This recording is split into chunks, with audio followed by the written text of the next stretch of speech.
Hello everyone, we are back once again after a is it a long break?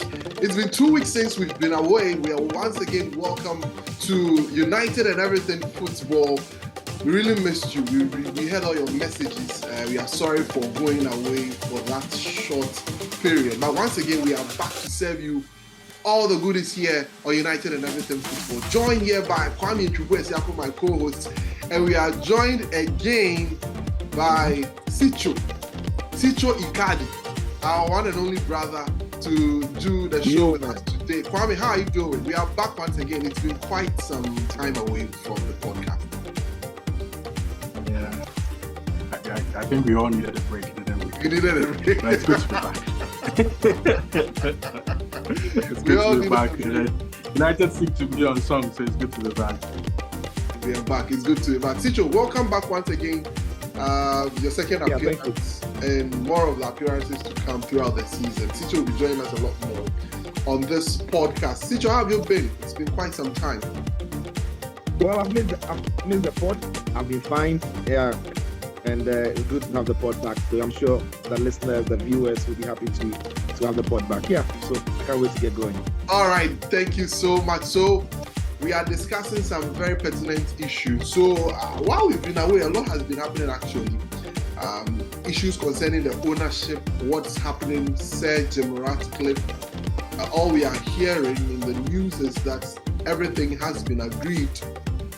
All you need to know about what's been agreed and when it's likely to be ratified and announced and what to expect will be on this pod. So Sicho and Kwame will be delving into it and giving us their perspective as well as going to help us or not. So we are going for a break. When we come back, we continue with the show. Stay tuned with us.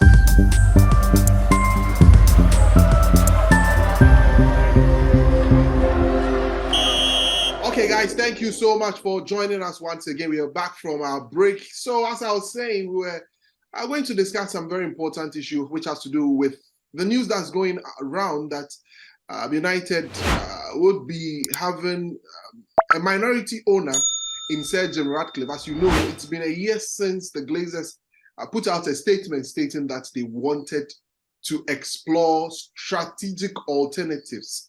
Not many people have, made it all about just a seal. They said they were exploring strategic alternatives. A seal was included, but because everyone wanted the Glazers out, they felt it was just a seal. So something different, as we hear in the news, has been agreed with Sir Jim Ratcliffe, known to be, getting 25% of the share of the club. And from what we are hearing, the sporting arm of the club is going to go to Sir Jim Ratcliffe. So let me get to the guys and let's get into it to know exactly what this whole deal is all about from what we are gathering, and we just throw our own perspective as to what to expect in this. Kwame, I'll start with you. So this is what is out there. Sir Jim Ratcliffe. Not many United fans were looking forward to it, but I don't know, is there a growing acceptance of the fact that Sheikh is not going to come anymore? So we have to accept Sir Jim Ratcliffe and all the bits and pieces of news out there. What do you make of everything? I don't know. I'm sure you have some few things that you want to touch on. You know my favorite line, right? Not everything must happen by design. Not everything must happen. Very often when United fans crave for something and we actually get it, it actually doesn't turn out to be great most of the time, especially over the past decade. So this is another form of ownership. It's what many people envisage would be a gradual takeover, similar to how the Glazers did actually take over the club 18 years ago.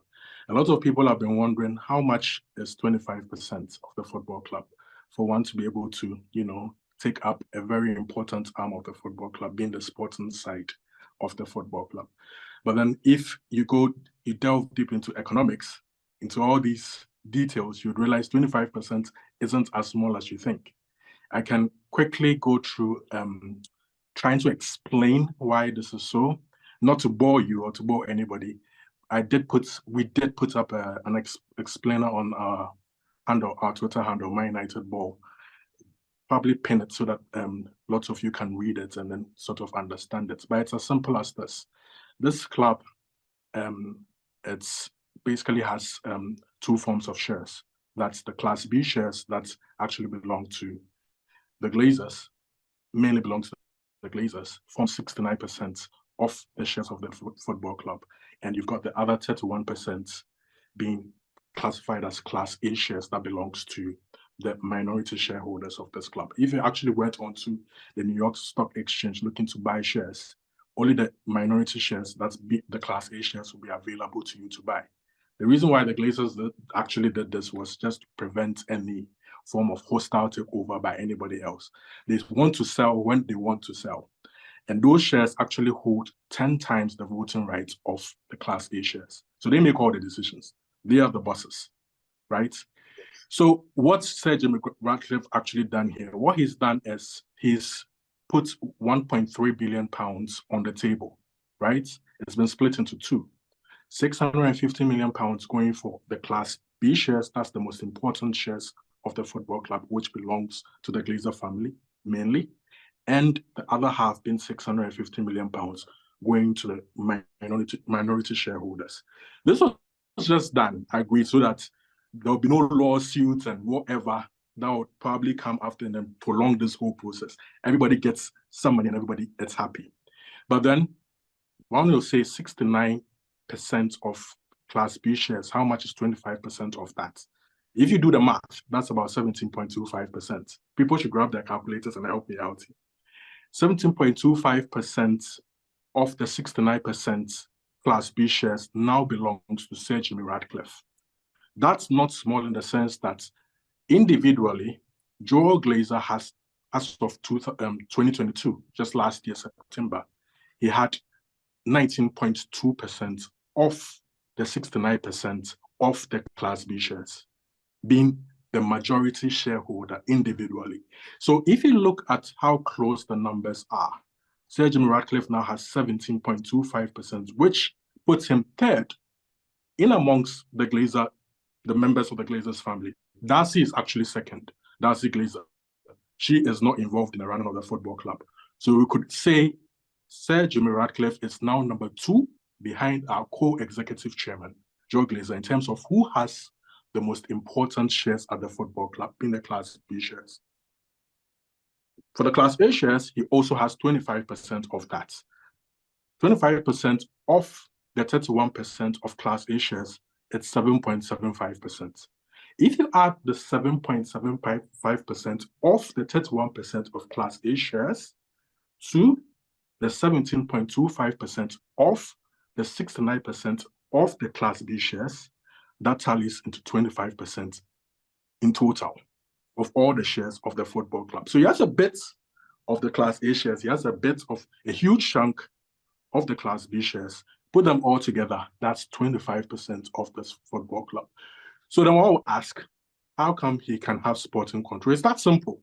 If he's high up there in terms of those who have the most important shares in the football club, it's so easy to say, fine, if Joe Glazer is number 1 and is going to take control of the commercial side of things, then it's easy to say the man who is just number 2 and has a huge say in the football club can take over another arm of the football club, which happens to be the sporting arm of the football club. You think about all these FFP and all these kind of things, it comes into play here because people would say, is Sir Jimmy Ratcliffe going to be able to pump his own money into the football club? Of course. Owners are allowed under FFP to put their own money into the club, but it's governed by rules, right? You have what you call the break-even rules and you have the player cost rules. If you conform to both of these rules under FFP, you would be able to pump money into the club. As of 2020, the new rule stated that any owner of any football club, be it a company that person is even affiliated to, can pump in as much as 30% of the revenue that club actually makes. If United is making about £600 million revenue every year, it can be supplemented by £200 million of an owner's own money, or a company, i.e. Ineos, in this instance, can pump £200 million in addition to be able to supplement what the club actually makes. This club, under the Glazers, has not been supported, let's say, with the Glazers' own money.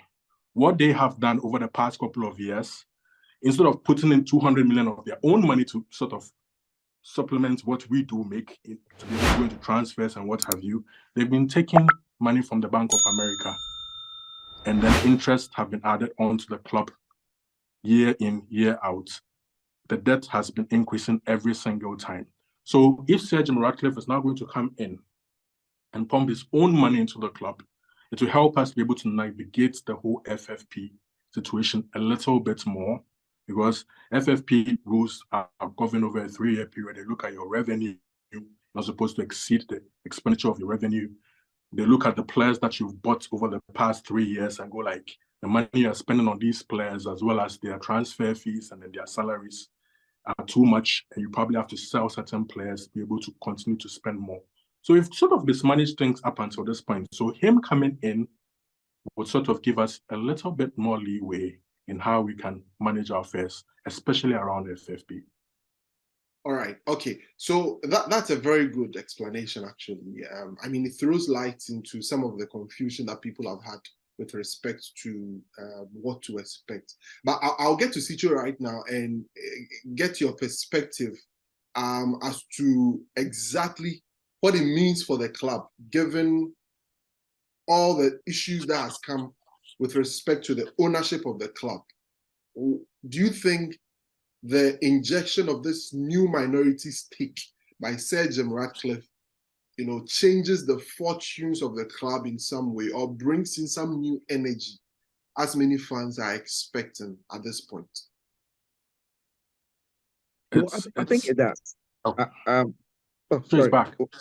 Great. Yeah. I thought we lost you there. Yeah, I'm back. Yeah, I think it does bring some good feel factor about the club, because what Man United fans hate is the Glazers, and that was largely because of how they acquired the club, and largely because they didn't see, like other clubs, the owners investing back into the club. For them, the Glazers were taken from the club.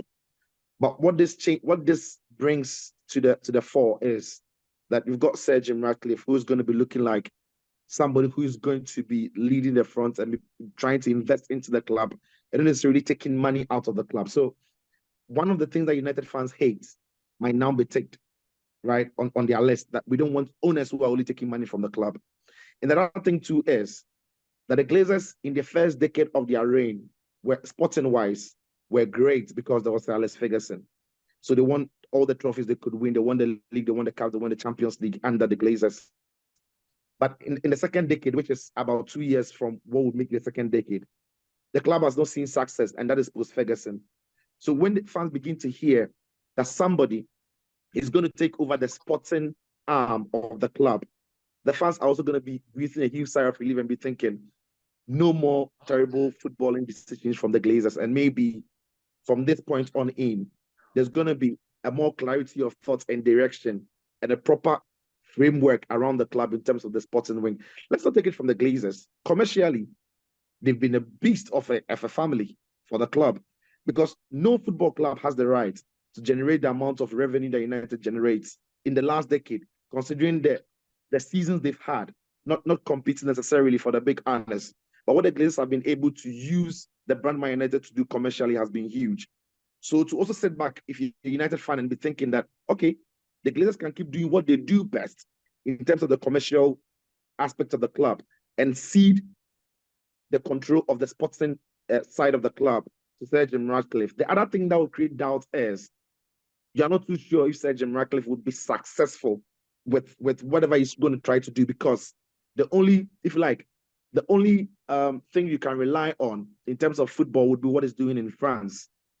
But the truth of the matter is, no one can really compete with PSG in France.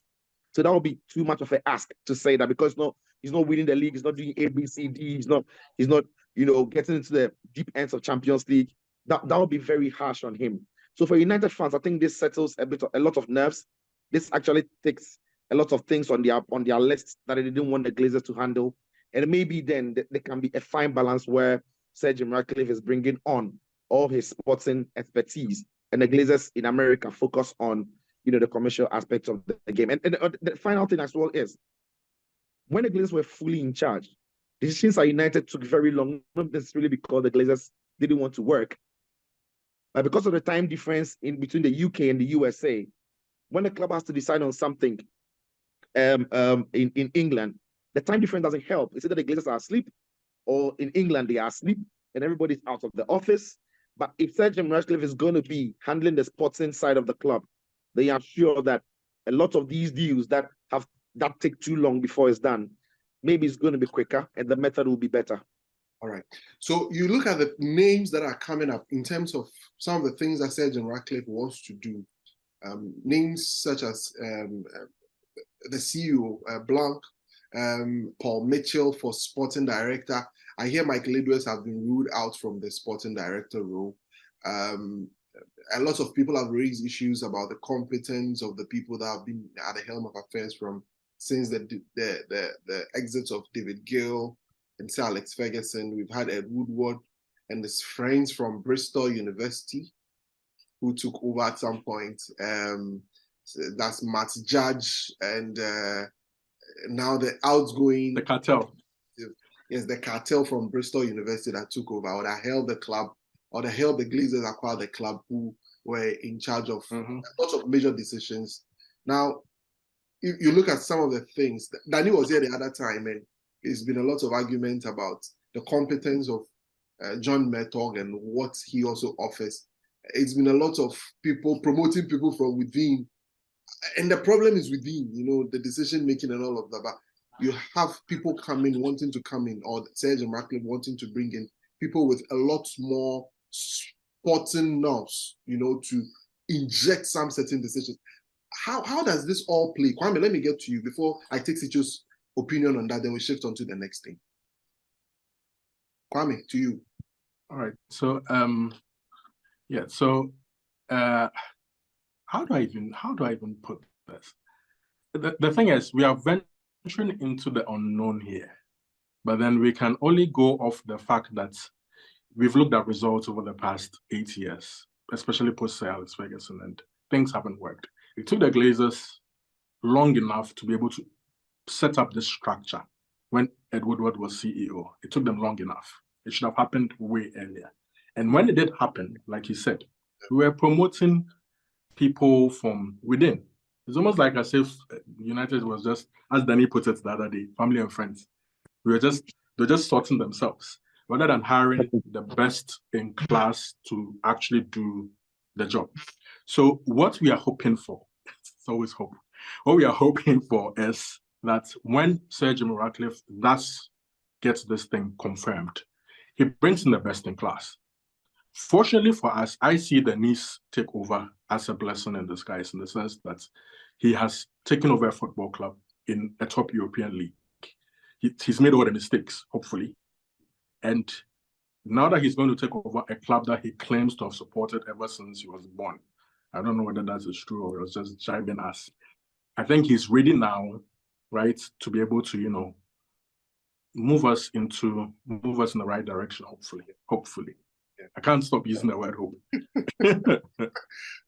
Philip, what should change? I mean, in terms of the structure, a lot of people have said Eric Ten Hag needs help. The current structure isn't helping him. So Danny was like, he's a good coach, but he needs help. You've also mentioned the fact that Eric is a good coach, but clearly the things around him isn't helping. He's need to make the decisions by himself. Sometimes the talent ID that you'd have to, making the right acquisitions and all of that. What do you think must change with the coming of Sir Jim Ratcliffe and his team? A clear plan of how Man United, in terms of the sporting wise, a clear plan of how Man United wants to play. And if it's going to be a multi-club system, then a clear plan on how that whole group wants to play. Because when Eric Ten Hag, a month or two ago, they say that this Man United team can't play like his Ajax team.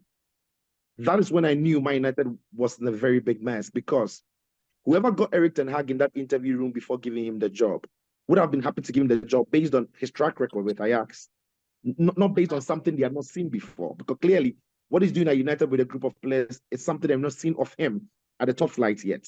Now, if he had a proper plan around him, that plan is going to carry Erik ten Hag from Ajax and put him in an environment where he can replicate what he did in Ajax. So the conversation would have been, what kind of players should we start looking at? What kind of players should we start considering?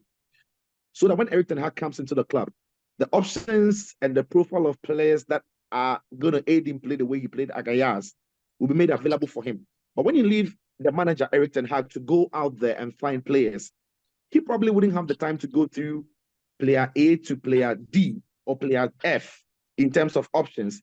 He's going to be only looking at player A. But when you have a proper system and team around him, there will be questions about why you shouldn't go for A, but instead go for C because of age, because of adaptation, because of other players who perhaps they cannot play around because of how they combine and similar profile of placing around the club.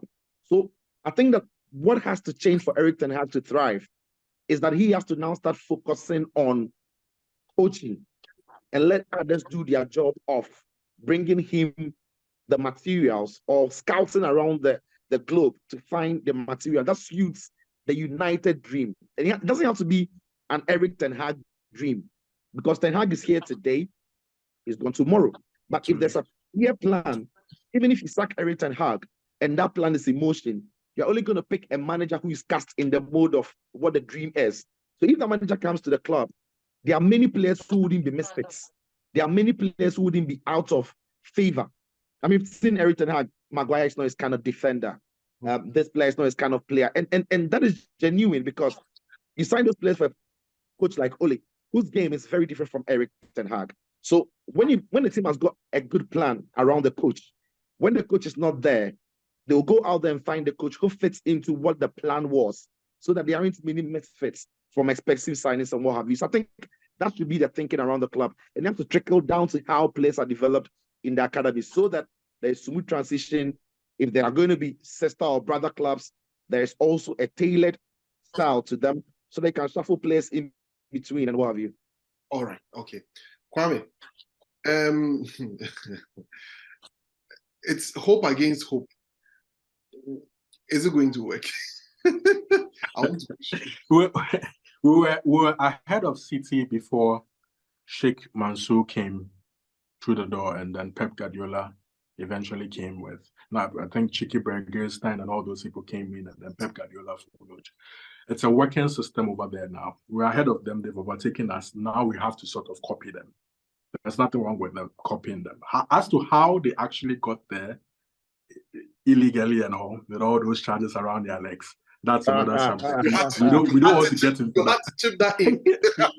I just had to do it, and hopefully they get relegated soon. But you know, we have to copy them. Like what Citro said, he hits the nail absolutely on the head with every single point that he made. Pep Guardiola recently talked about Jeremy Doku and what's the centre back, Akanji, yeah. Yes. He commended his sporting director Chiki, yeah, for actually getting those players.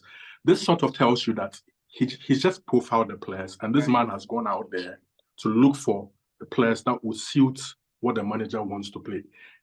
Pep didn't handpick these players. The the sporting director did.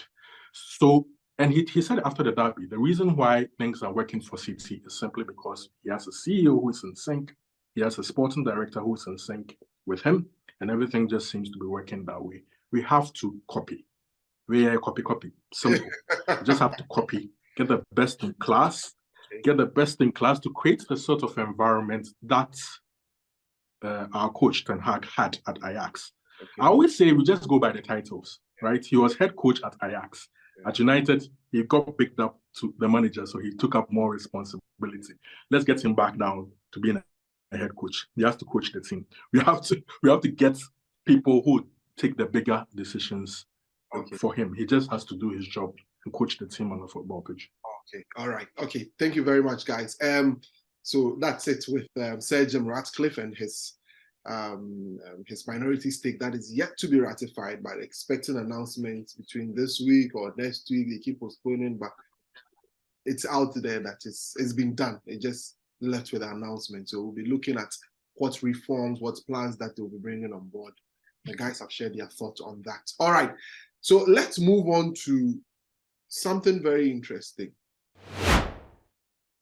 It's either United eat you or they'll be eaten. There are no in-betweens. You win or you lose.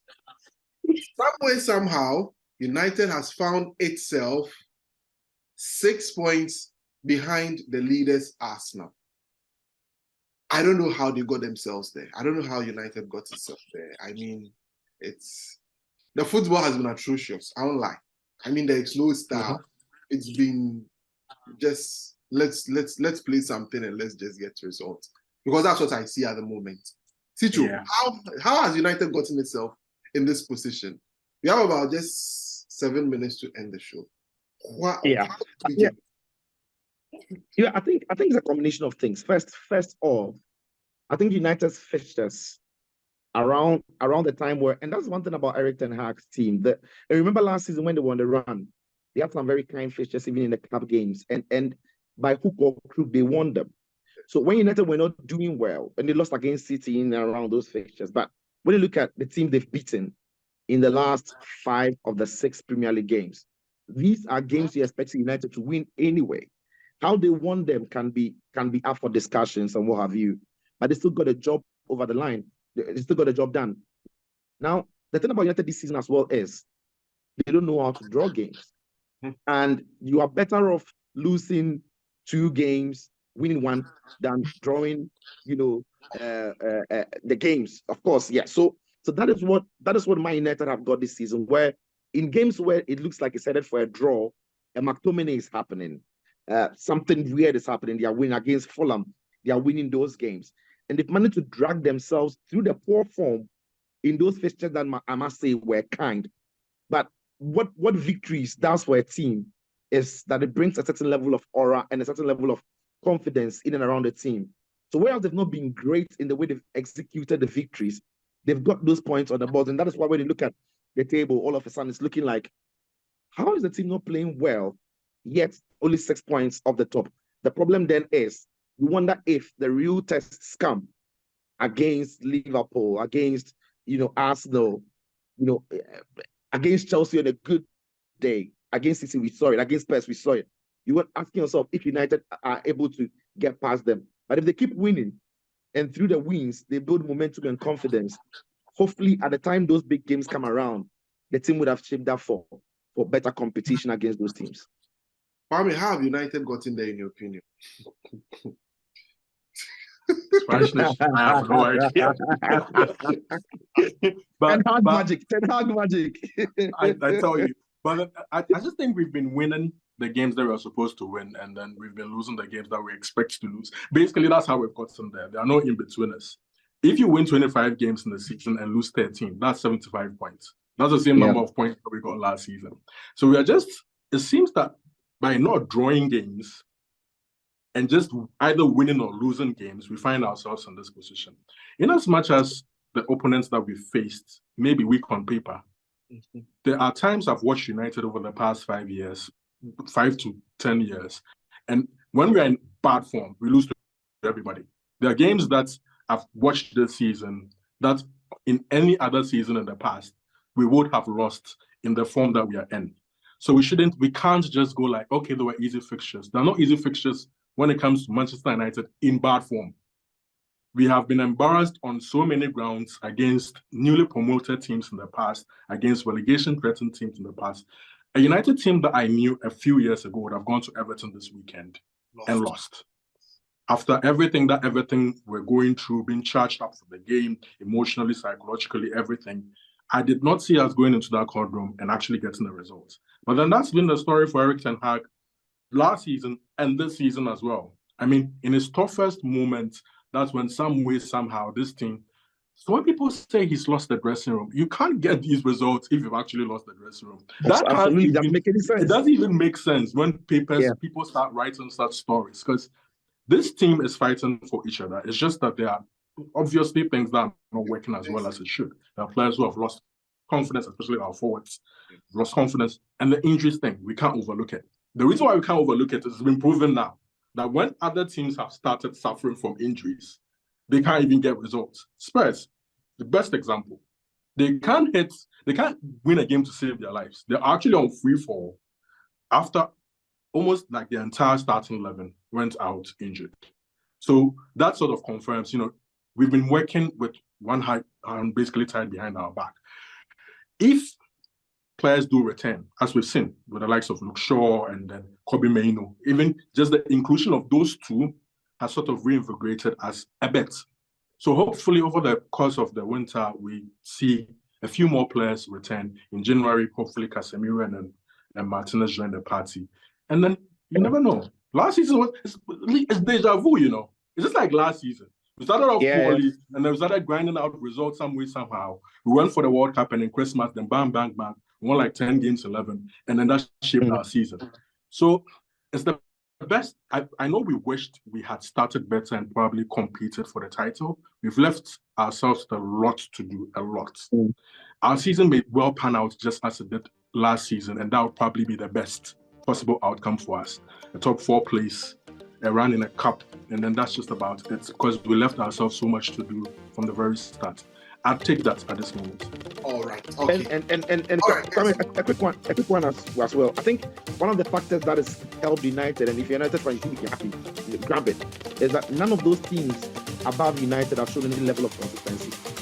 So City are dropping points they wouldn't have dropped. Arsenal have not been as fluid as they were at the start of last season. Liverpool as well are beginning to figure out how their midfield is shaped. Yeah. So nobody's flying. Nobody really is flying. So United is winning the games they are winning now. They are catching up 6 points on the top. Just stay alive. Let's stay alive. Just do enough to keep yourself in the game. So some way, somehow, everything starts working for distance. Yeah.